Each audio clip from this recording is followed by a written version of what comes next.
Greetings, EMDR colleagues and friends. Cambria Evans here, the Teaching and Learning EMDR consultant in San Jose, California, in my office where I am still doing virtual EMDR intensive work with clients and offering group consultation to people from all over the States and Canada, and just here today to talk about something that is like crawling under my skin because I want to have a conversation with you today about something that's so important. And that is making sure things are fair. Okay. And I'm using the word fair instead of the word self-care because I think we can all get behind the idea of fairness. So what am I talking about? I'm talking about how we as EMDR clinicians have this, PCNC sheet with our clients and how we give them this amazing transformation every session, right? We're identifying a target, and every target, what does it have? It has a negative belief and a positive belief, right? It has here's where I'm starting from with some BS message that was either given to me by my parents, something my brain decided when I was a little kid, something that happened to me that was unsafe, that has generalized, right? Because I was in a life-threatening situation. And here's where I want to go when this memory comes up. Here's what I want to believe about myself, about other people, about the world, and my experience in it. Okay. And we as EMDR clinicians are like passionate about this, aren't we? Like we are full on. We see this. We have clients come in, and within, 10 minutes of talking, we pretty much have a sense of what negative and positive belief categories are really needing some attention, right? So people who grew up with a lot of complex or relational trauma as kids, you're going to hear a lot of responsibility and defectiveness, negative cognitions, like I am bad, I'm not worthy, like things that little kids decide or things that kids are told, right? Because as adults, it's unusual that we are coming from a securely attached positive belief place and then flip to this kind of defectiveness place, right? So this is usually pretty young, okay?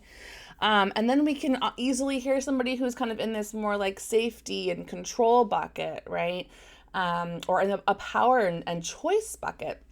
So I want to talk about the things we do for our clients, the passion we have for our clients, how we can easily be with them, assess for where they are needing some attention, right? Whether it's an adult part that was feeling unsafe or a kid part that was feeling defective or bad or shameful. We just have this like fine-tuned tracking system for them, don't we? And it's beautiful. It's beautiful. I love my job. And I know you love your job too, right? Here's what's crawling under my skin. There is a narrative. It is a cultural narrative in the therapy and healing community and in the EMDR community about who we can and can't be that is just steeped in negative cognitions. And we continue to repeat this cultural trauma message, this kind of intergenerational trauma message within our field. And I want to talk about that today because I want it to stop, because it's not serving any of us. And it's quite literally the opposite of what we have been charged to do for our clients, okay? If we had a client coming into our office with negative beliefs of, I don't deserve, X, Y, and Z, or I'm not important, or I have to please everyone, or I am bad or shameful, we would buzz that crap right out of them. We would get the tappers on and we would buzz it away, right? We wouldn't even think twice about it, right? But yet here's what blows my mind. What blows my mind is that EMDR clinicians, we oftentimes will subscribe to this message that is just pervasive with these same negative beliefs, y'all. The same exact ones. Let me get more specific. I am talking about wealth. I'm talking about the allowance of wealth, allowing wealth in your private practice. Okay? There are so many messages steeped in negative cognitions in our community, and I'm going to name them with you today because what I would like for you to try is I'd like for you to notice if you try it on, if it feels true for you. Or if you're not sure, just to kind of say, yeah, I have heard that message. Oh yeah, and that message is attached to this negative belief. And that's bullshit. And I'm not going to allow for that because I wouldn't allow it for my clients because I know they deserve better and I know we deserve better. Okay, so I'm here on a mission about allowing wealth. And I don't just mean money. I do mean money. And I also mean the wealth of time and the wealth of choice and agency and the wealth of boundaries. Okay? Let me get more clear about this. So here's a belief that we hear in the community, right? If we don't accept insurance or our rates are deemed to be too high, right, we are bad and shameful. Okay? Or I can't set my rate to be XYZ, okay, because I have to please everyone. I have to serve everyone, right? Or I don't deserve that because I was emailing with a clinician a couple of weeks ago and I was talking with her about her rate and she's like, well, I've only been a therapist for a couple of years. And I asked her, I said, okay, will you let me know how many years you have to be a therapist until you can actually charge your value? Right? This is all steeped in negative beliefs. Doesn't even really make any sense now, right? But whether it's a message that's coming in our culture, in our community, that's reinforcing an old message, right? Or it's just a new message that we've never heard before, I want to challenge it. And I would like you to challenge it for yourself, okay? Or this negative belief of I'm not important, right? I'm unimportant. So I don't get to have a boundary if a client wants to see me in the evening time, or I'll give my time away. I'll burn out to a crisp because I'm not important. Every time we don't charge our value, every time we give away time that's supposed to be for us and protected and precious, every time we do these things, take on too many clients, it's just all these negative beliefs. I mean, pull out your sheet. I'm not making this stuff up. Okay? If you think I'm wrong, I would love to hear from you. You can email me, we can talk about it. But it's important that we recognize what we're doing to each other with rate shaming. It's important we recognize that sometimes we have some therapists that are like, oh, I have so many clients. And it's almost like a trophy attached to a positive cognition of I am important or I am good. I'm a good therapist. I'm a good therapist because I constantly don't charge my value. Okay? I want us to just pause and reflect on this message because it is so pervasive, it is so powerful, and it is so messed up. It's so messed up, it's actually in the negative cognition column of a sheet that we use with our clients. Okay? All right.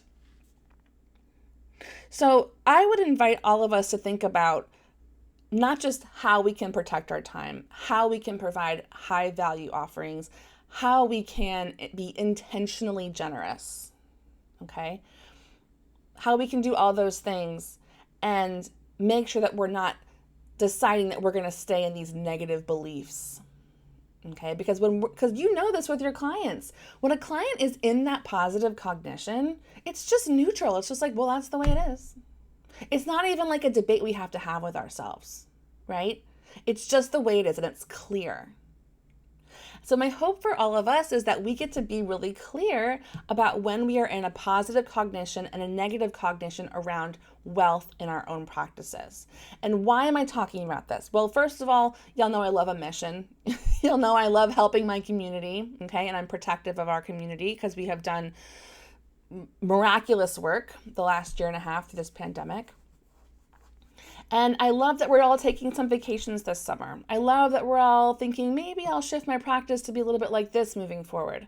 But I want us to even think beyond that, to the messages that we have in the community and the culture that might be reinforcing things we learned before about who we are and and what we deserve. Okay. And I want us to notice the shaming that is attached to being a bad therapist versus a good therapist. Okay. And I think that talking about this is going to be a nice step in helping us self-assess where we are with that.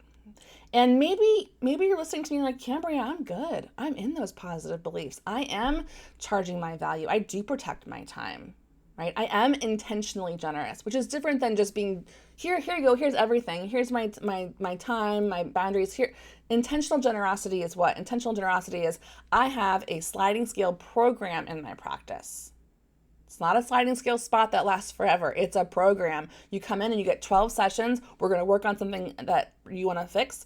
And then we rotate you out, right? Because I'm a specialist, not a generalist. And room for the next person to come in. I'm intentionally generous because I make free YouTube videos 3 to 4 times a month. And I have been doing that for over a year. This is my intentional generosity, okay? Which is different than I'm not important. I don't deserve to have boundaries, so I'm just going to be available to everybody and I'm going to see every client at every price. Okay, so notice the distinction I'm making there. So let's say you're good on this, right? But I guarantee you know at least one colleague, one EMDR clinician who needs to hear this message, who needs to take a good, loving look in the mirror and say, wow, I am living in that negative belief or negative beliefs. And yeah, that's not serving me. And yeah, I would not stand for that crap with my clients. I would buzz that right out of them, right? We would do that because we're such loving, helpful people. It's a good thing about us. We are good people already, okay? So, I'm excited about this. I am supportive of us not just being clinically confident and enjoying our job, but also being,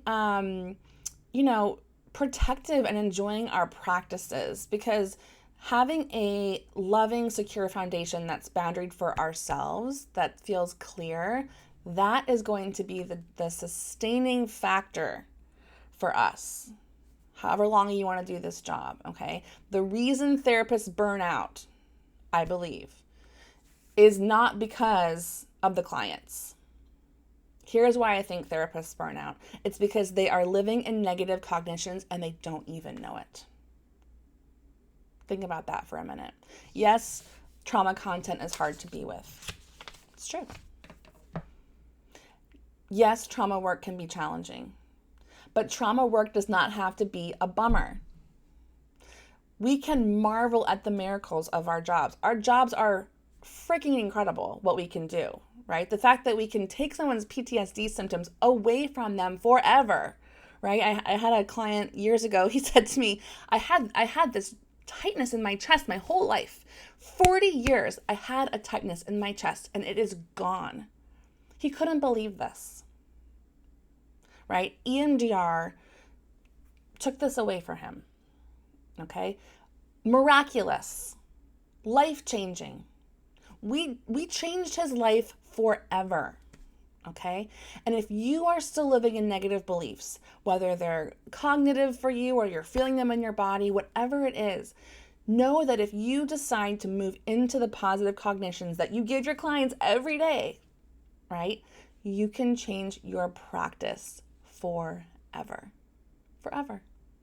And you can be in a space that feels good for as long as you want. So you have more agency, you have more choices. I think that's beautiful.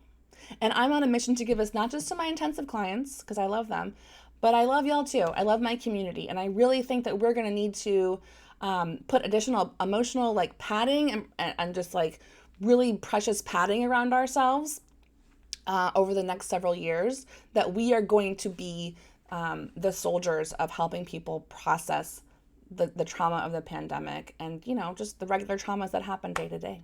Okay.